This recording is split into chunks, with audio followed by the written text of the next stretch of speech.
but it also it kind of, I don't know about yourself, but for myself, like when I was such like a green, musician when I dropped out of college to do music full time, and oh, come on, that's what I'm talking about. There you go, Zoom 5. Nice. How far did you make it into uni or college? 2 years. So it's a 4-year translation degree, and I only did two Okay, very cool. because it was like legal translation is until like it was just the English stuff, so phonetics and that kind of stuff, and then all the legal things. And I was like, the fact that I like Legally Blonde does not make that I like doesn't mean that I like the law. So yeah, no, this is not for me. Yeah, hey man. So I'm curious, what like how did your family take it? How does your family take currently, and how did they take it back then, of you Yeah. dropping out of college to be an actress? So it's very Actor or like actress? Is there a difference in like you keep referring to yourself as an actor, but so I think nowadays a lot of people say, it's actor, sort of, it feels more of a gender neutral term. okay, I don't mind if people call me an actress, a kind of actor, but it could be either okay, of the two, really. As far as my family's reaction, is very like twofold, because my mom's always been my biggest supporter. Like, she loves it. She has huge admiration for artists of any kind, so she's always been okay. there, That's and I great. think she's always had loads of faith in me. But then the rest of my family, they're all really traditional professionals. So my grandpa used to be an engineer, my auntie is a doctor, my uncle is a physicist. All of my cousins are either doctors or like economists or physicists, and it's like, okay, I want to be an actor, please. Hello, I want to sing and dance. Yeah, So it was a big shock for them, especially because I was very like academically driven, to not say nerd, when I was a kid. sure. I had a scholarship at uni, so when I dropped out, it was kind of a big shock for my family. They always thought that I was going to do some sort of Hmm. like academic based thing, but they've been really supportive. They never stopped me or told me that I wasn't going to make it. But I think it was more in my head. I Sure. feel like when you feel that that expectation is there, it is there, Yeah. even if the other person is not putting it in your Sure. way. You kind of make it on. You Sure. make it up on your own. But it's interesting the drive that some like that we have, in the sense of like you know it's gonna happen at some point, so you just like you playing these humbling shows or places that you go to. It's like Yeah. looking back. How long have you been doing this for? When did you like drop out of uni or college? Like, or how long have you been like kind of going for this career? Yeah, so I've been studying since I was like really young. I started ballet when I was 3, but I only started to do like proper auditions for professional stuff when I was about, ooh, I was a beep, when I was about 19 or 20. Uh, yeah, so sorry, what was the question? I forgot. I was asking like how long have you been in the industry, like going for this?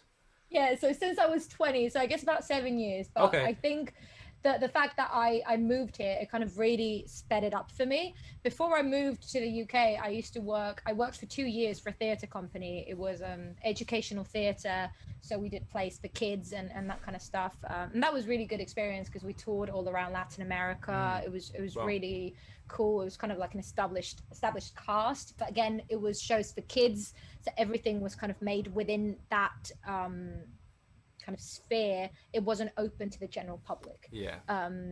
they managed everything, so it was really different. When I moved here, obviously it started to get way more opportunities, but I think that was really humbling as well, kind of moving halfway across the world. I didn't know anybody who lived in the UK, came here You moved by yourself? like on my own, yeah, Wow. fish Yeah. out of water. I got here at like 4 a.m. This like really cheap fly that I could find, like two massive 40-kilo suitcases each. It was ridiculous, and it took me quite a lot of, I think, humbling work and time to find my way in the industry, and I think learning the tricks of the trade coming from another country. And I don't say that to be like, oh, it was still hard for me. Like, it's hard for everybody. But Sure. if you come from another country, you have to learn a lot of things that are not just about the industry, and they're about the country in general. Sure. And acting wise, if you move from the UK to the US, it's super different. The way that you have to engage with casting directors, with other actors, with agents. The US is obviously, like, as you know, is more of like a hard sell, and you have to be like super like frontal and upfront and whatever. And in the UK, it's all about like being polite, and the manners, and detached but approachable is kind of that kind of double-edged sword.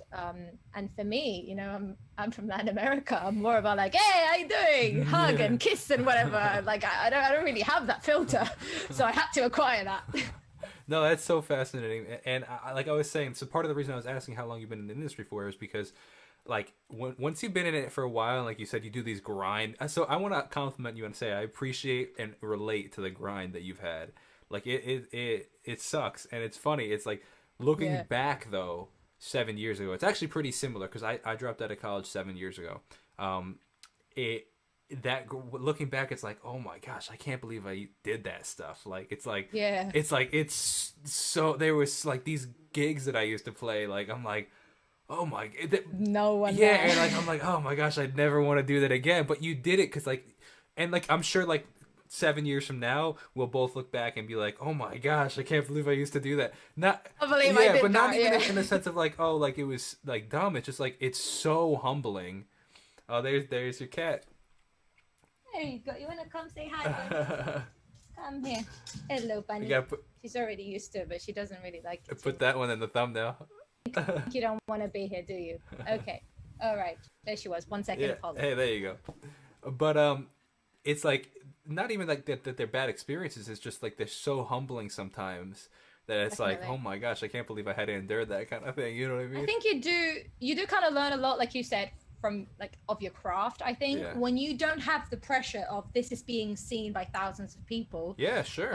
I feel like you do get to work a lot more on things that are just about the acting and just about like the music or things like that. I think the smallest show that I ever had was this independent play that I was in, this theater play.